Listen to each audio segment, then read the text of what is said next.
Bonjour et bienvenue à cette section sur le courage dans le cadre du leadership. Le courage est absolument essentiel pour devenir un leader. Heureusement, c'est une qualité qu'il est possible d'apprendre. N'importe qui peut développer du courage. Dans cette section, vous apprendrez qu'un leader prend des risques et que prendre des risques n'est ni effrayant ni difficile si vous planifiez correctement. Nous discuterons des clés du courage et de comment affronter l'adversité. Nous parlerons également des dangers de rester dans votre zone de confort et de différentes tactiques pour sortir des sentiers battus. La zone de confort est l'un des plus grands ennemis du potentiel humain. Quand quelqu'un est dans une zone de confort, il fait tout pour y rester. Souvent, il passe à côté de sa vie en employant son temps à meubler et renforcer sa routine de performance moyenne. Il faut s'armer de courage pour se pousser continuellement dans la direction de ses ambitions et objectifs. Vous devez être prêt à affronter l'inconfort pour grandir. Nous poursuivrons en parlant de l'importance de réaliser que vous devez assumer vos responsabilités et de comment assumer vos actions et celles de votre équipe. Vous apprendrez qu'assumer 100% des responsabilités d'une situation donnée demande du courage. Le courage et la prise de risque sont des compétences dont tout le monde parle, mais qui sont absolument essentielles pour réussir en tant que manager et leader. Alors commençons. Bonjour et bienvenue à cette leçon pour prendre des risques en tant que leader. En soi, la vie implique un certain risque. Dès que vous vous impliquez dans une action, dès que le résultat est incertain, quelle qu'en soit la raison, vous prenez un risque. Vous prenez un faible risque quand vous conduisez jusqu'au bureau ou traversez la rue. Vous prenez un plus grand risque quand vous lancez une société ou investissez de l'argent. Vous prenez un risque dès que vous vous aventurez dans l'inconnu, là où les possibilités et probabilités ne peuvent pas être déterminées de manière exacte.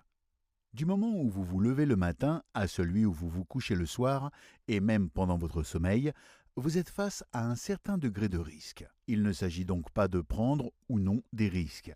Il s'agit de votre habilité à prendre des risques, autrement dit, de votre assurance quand vous prenez les bons risques pour les bonnes raisons et pour réaliser les bons objectifs.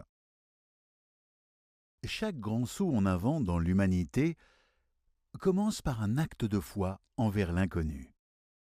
Les hommes et les femmes qui accomplissent des grandes choses sont invariablement des hommes et des femmes qui ont foi en eux-mêmes et en leurs capacités. Plus vous devenez doué pour analyser et jauger les risques, pour éviter autant de risques que possible, plus vous deviendrez compétent et capable, et plus vos chances de réussir grandiront. Il y a essentiellement 5 types de risques à considérer. Le premier type est le plus simple. C'est le risque que vous n'avez pas à prendre. C'est une décision ou un pari qu'il ne vous appartient pas de prendre. Toute action entraîne des conséquences et, souvent, le besoin de mener des actions supplémentaires, soit pour continuer dans la lancée, soit pour remédier aux conséquences. La règle générale est: chaque fois que vous pouvez déléguer un acte qui implique une incertitude, vous réduisez le risque de perdre du temps et de l'argent et augmentez la probabilité du succès à long terme. Le deuxième type de risque est le risque inutile. Vous prenez un risque inutile quand vous agissez de manière précipitée, sans information suffisante ou sans prendre le temps de bien y réfléchir à l'avance. Vous avez sans doute déjà commis beaucoup d'erreurs parce que vous avez géré des situations sans réfléchir. Autrement dit, vous avez agi sans prendre le temps de minimiser les risques impliqués. Le troisième type de risque est celui que vous pouvez vous permettre de prendre. Dans ce cas, le coût de l'échec est négligeable et la récompense du succès peut être conséquente. Acheter un produit ou service cher, essayer un nouveau restaurant et sortir avec quelqu'un, tous ces risques impliquent des incertitudes que vous pouvez vous permettre de prendre car les mauvais côtés sont limités. Le pire qui puisse arriver est que l'expérience blesse un peu votre amour-propre. Le quatrième type de risque est le risque que vous ne pouvez pas vous permettre de prendre. Le coût d'une erreur serait trop énorme. Vous ne pouvez pas vous permettre de mettre toutes vos ressources dans un seul projet, ni que l'échec ou le succès repose entièrement sur un seul projet. Dans le monde de l'investissement, on parle de l'importance de diffuser les risques. Aucun individu ou société ne devrait reposer sur une ou deux personnes pour son bien-être financier.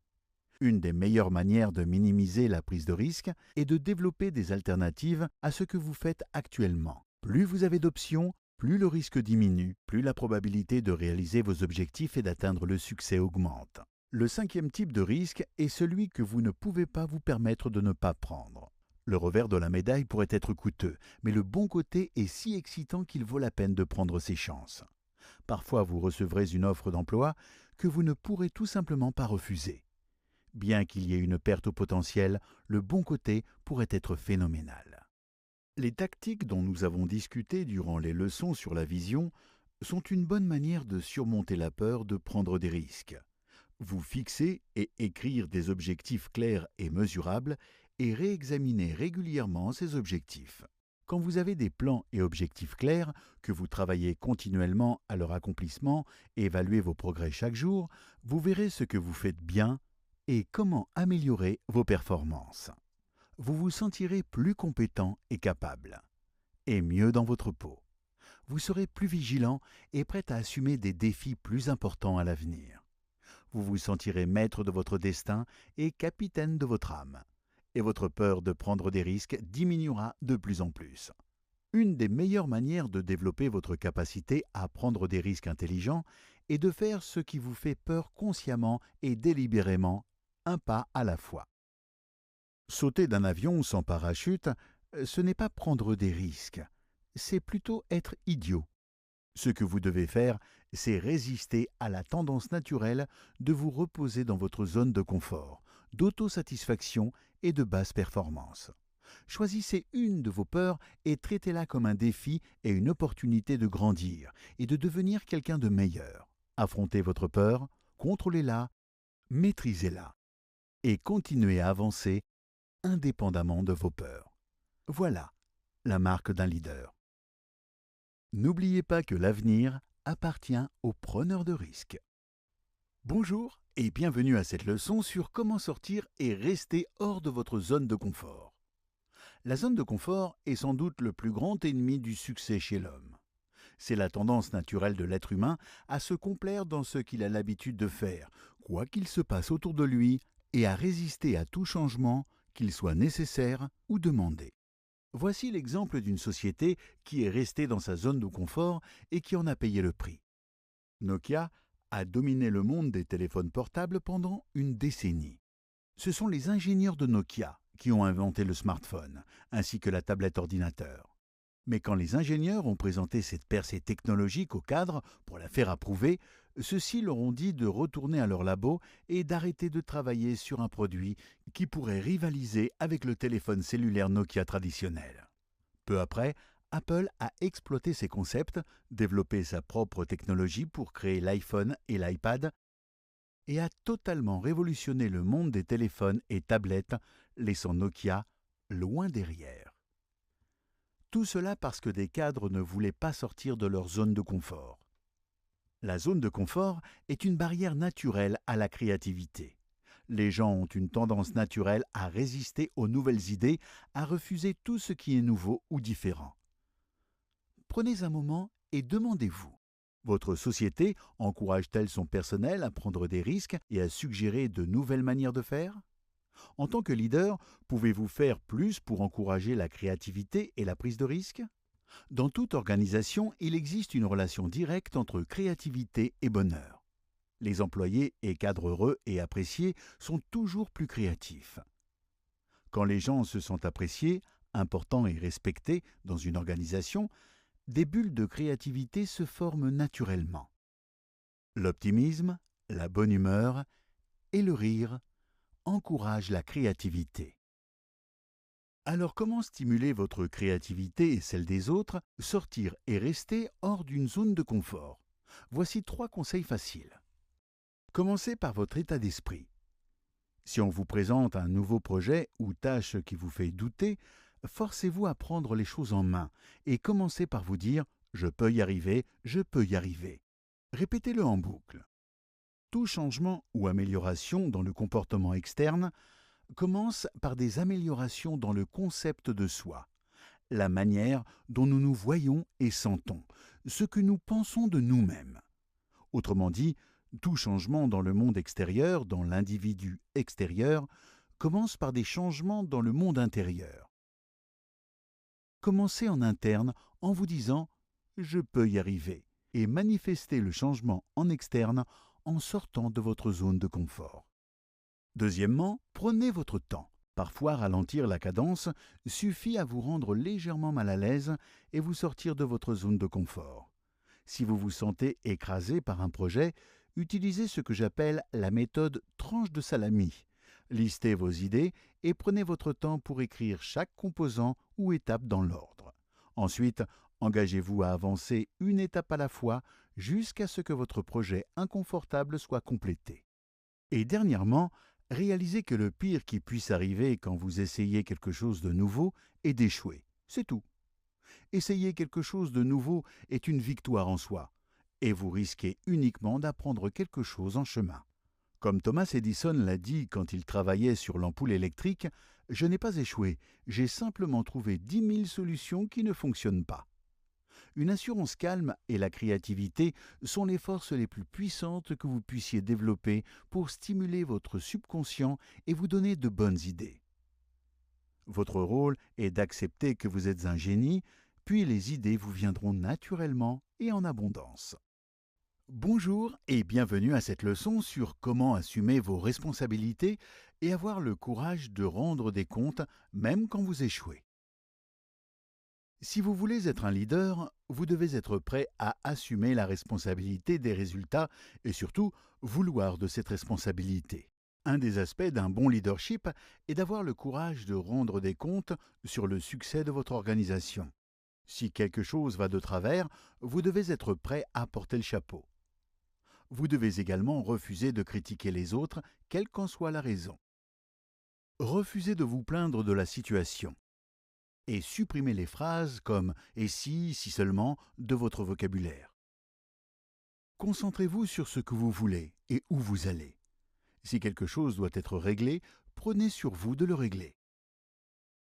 C'est parce qu'ils assument leurs responsabilités que les leaders se sentent puissants. Ils ont un sentiment de contrôle sur eux-mêmes et leur vie. Accepter leurs responsabilités leur donne de l'assurance et de l'énergie. Ils se sentent capables et compétents. En cherchant des excuses, blâmant les autres ou vous plaignant, vous cédez votre pouvoir. Vous vous affaiblissez vous-même et votre détermination.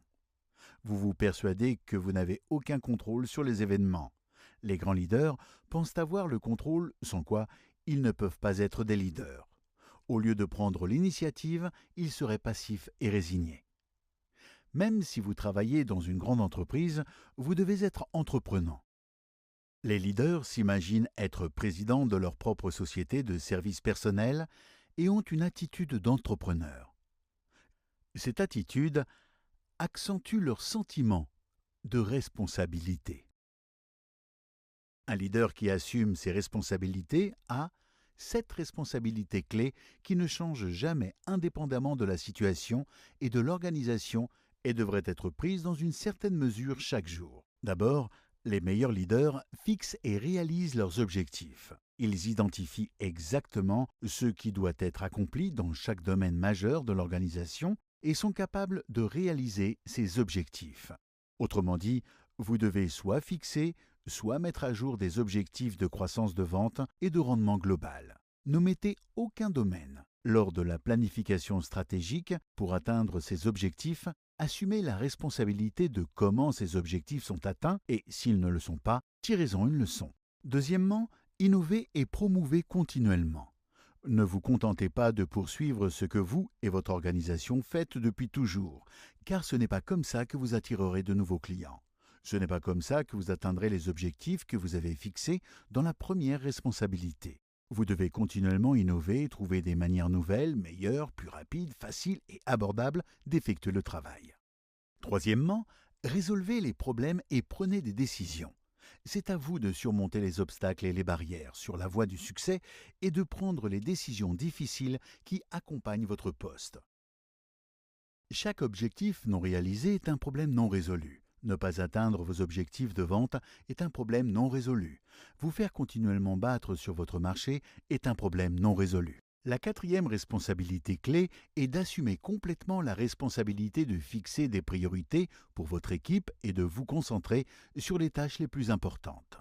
Aucun leader ne dispose d'employés, d'argent ou d'autres ressources illimitées. Votre rôle en tant que leader est de savoir comment déployer les ressources de l'organisation de la manière qui contribue le mieux au succès global de la société.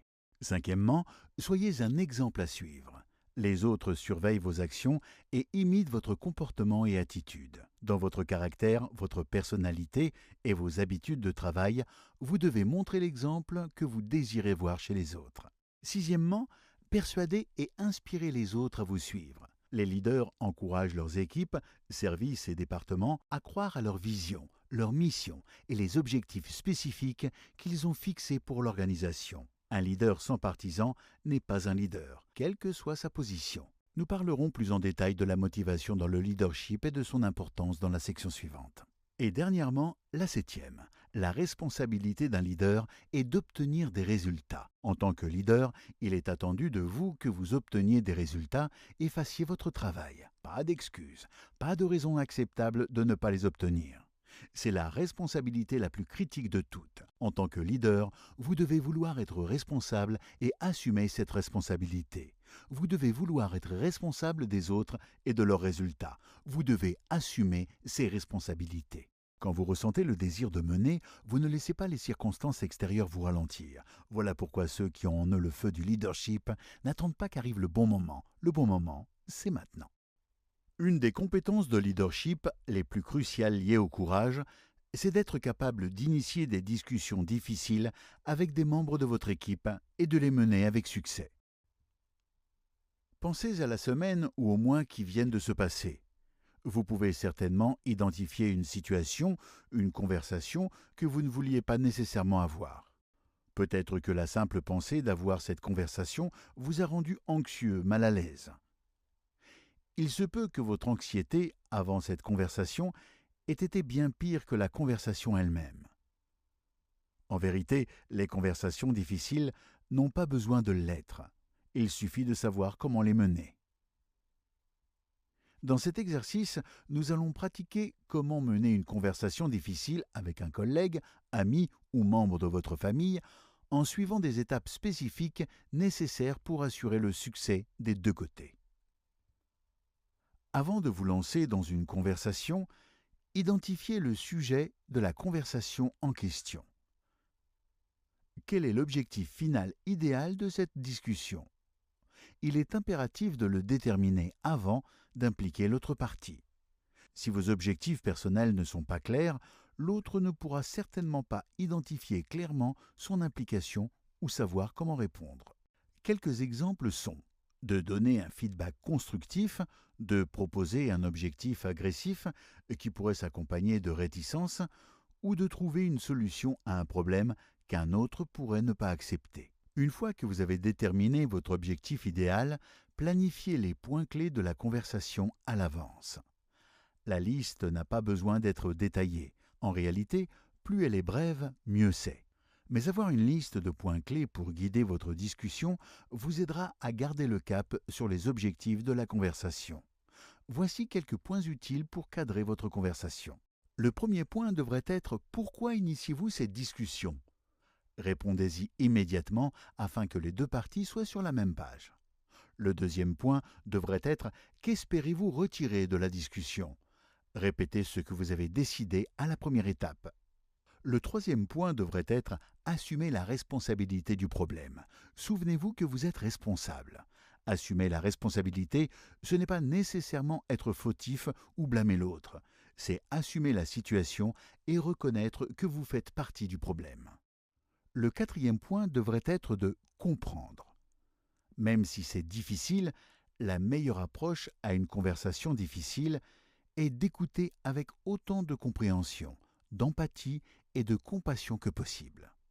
Comprendre le point de vue de l'autre, même si nous ne sommes pas d'accord, augmente nos chances de pouvoir trouver une solution.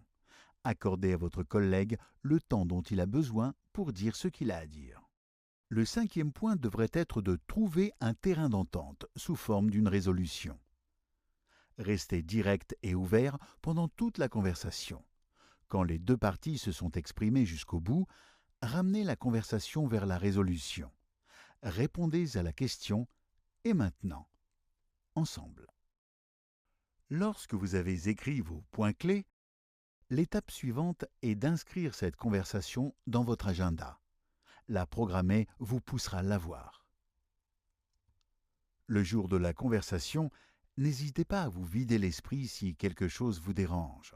La dernière chose à faire est d'inviter les frustrations extérieures et de compliquer davantage la situation.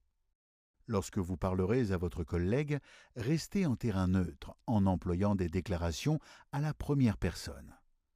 Parler en « je » nous permet de parler dans le vrai. Idéalement, sans jugement ni blâme. Par exemple, « Je pense que nous aurions pu mieux gérer la situation X » sonne bien mieux que « Vous auriez pu mieux gérer la situation X ». Les conversations difficiles ne sont pas aisées, mais vous n'avez pas à les redouter. En utilisant les outils dont nous avons parlé dans cette leçon, vous verrez qu'elles deviendront plus faciles à mesure que vous les pratiquez. Félicitations, vous avez terminé cette section sur le courage. Dans cette section, nous avons appris que prendre des risques, sortir de votre zone de confort et assumer vos responsabilités en toute situation est essentiel pour réussir en tant que leader. Toutes ces choses ne sont pas forcément dans notre nature et entraînent de la peur. Ces actions demandent du courage. Si vous craignez les responsabilités, si vous renoncez vite par peur, vous ne connaîtrez jamais le succès en tant que leader. Heureusement, le courage est une habitude qui demande de la pratique. Si vous craignez quelque chose, c'est sans doute une bonne chose. Vous devez vous rapprocher des choses que vous craignez, pas vous en éloigner.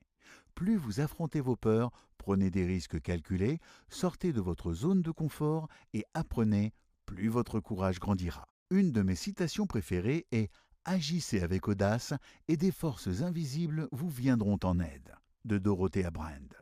Quand vous sortez continuellement et audacieusement du rang, les choses se mettent en place naturellement. Les forces, les individus et circonstances conspirent pour vous aider à accomplir les choses de manière dont vous n'auriez jamais pu rêver. Pratiquez l'audace et le courage. À présent, passons à la section suivante de ce cours sur la communication. Une question que j'entends parfois sur le leadership est « Comment puis-je maîtriser mes émotions au travail pour être toujours le plus productif possible ?» Eh bien, tout requiert des préparatifs. Ainsi, pour maîtriser vos émotions, planifiez chaque jour à l'avance, dressez une liste de tout ce que vous devez faire. Si vous avez une tâche importante à faire, décomposez-la en sous-tâches, un genre de liste de contrôle de toutes les étapes que vous devrez entreprendre. Prenez le temps de discuter de chaque tâche avec chaque membre de l'équipe afin que vous sachiez clairement ce qu'ils savent et qu'ils sachent clairement ce que vous savez. Et, quand vous rencontrez un problème, quel qu'il soit, la règle est d'inspirer profondément, de ne rien dire, de ne pas prendre la parole, ni faire de commentaires immédiats. Restez calme. Prenez du recul et laissez vos émotions souffler comme une tempête, puis reprenez le travail. Voilà la manière de contrôler vos émotions.